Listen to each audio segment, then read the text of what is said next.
प्रभु के मार्ग में चलने का आपका उद्देश्य है तो आप चुगली करना छोड़ दीजिए।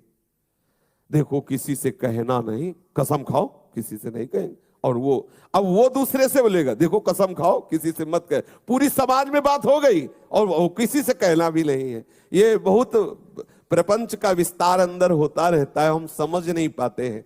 अच्छा, बात जैसे हमने सुनी या देखी ना, तो गरिष्ठ भोजन पालो तो उसके पचने के लिए, जैसे पाचन शक्ति बढ़ाने वाली ऐसे पदार्थ है कि पालो तो पच जाएगा।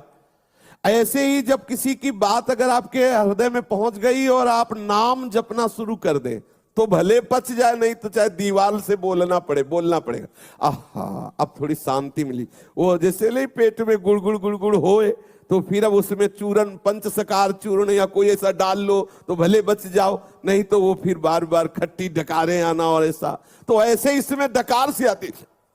कैसे बोले, कोई तो मिले तो बोले सुनो किसी से कहना नहीं। बोले क्या? बोले पहले बताओ किसी से। बोले कसम से नहीं कहेंगे। अब वो दूसरे से बोले कि ऐसा। ये परमार्थ के विपरीत चेष्टा है। थोड़ा हम हजम करना, पर हजम करने की औषधि नाम है। अगर नाम जप नहीं हो रहा तो हजम नहीं होगा, वो बिल्कुल धरी रहती यही। और जब निकाल देना, किसी से बात कर देना, तब लगता है हाँ अब शांति मिली है, वो तो कहना ही पड़ेगा। इसलिए नाम जप के द्वारा पचा सकते हो, अन्यथा नहीं। अगर नाम जप नहीं तो आप ये पचा नहीं सकते। वो आपसे बुलवाएगी, चुगली करवाएगी, निंदा कराएगी। दोष दृष्टि द्वेष वृत्ति मिटा करके हमें सर्वत्र भगवत भाव करना है। इसलिए हमें किसी की चुगली नहीं करनी है। सबको सुख पहुंचाने की भावना, सबसे सुंदर दया का स्वरूप यही है। सबका मंगल हो, सब सुखी हो। कैसे होंगे? नाम कीर्तन से, नाम जप से, लीला कीर्तन से, लीला श्रवण से सबका मंगल होगा। आप किसी को 2 रोटी दे देते हैं तो उसका मंगल थोड़ी हो जाएगा। थोड़ी देर के लिए भूख मिटी, फिर 4-6 घंटे बाद फिर उसको सताने लगी। वास्तविक दया का स्वरूप क्या है? सबका मंगल हो, सब सुखी हो, सब आनंदित हो। तो किससे होंगे? सबका मंगल, सबका सुख प्रभु का नाम कीर्तन श्रवण करना, प्रभु का नाम कीर्तन गायन करना, प्रभु की लीला कथा श्रवण करना, प्रभु की लीला कथा गायन करना सबसे बढ़िया निरपेक्ष दया है।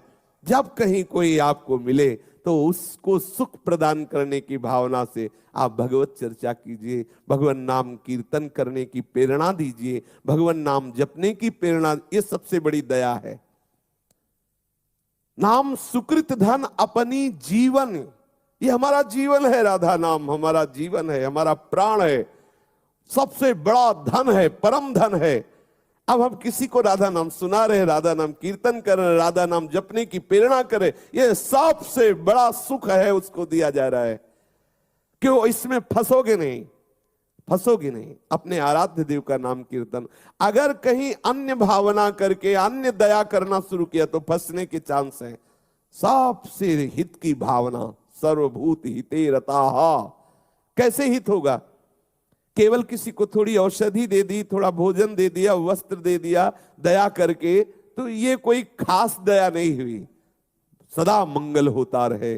यदि उसके नाम रूप लीला धाम में कहीं भी रुचि हम पैदा कर पाए संग के द्वारा, ये बहुत बड़ी दया हो गई, ये बहुत बड़ा हित हो गया, उसका बहुत बड़ा मंगल हो गया। ये हृदय में विचार कीजिए।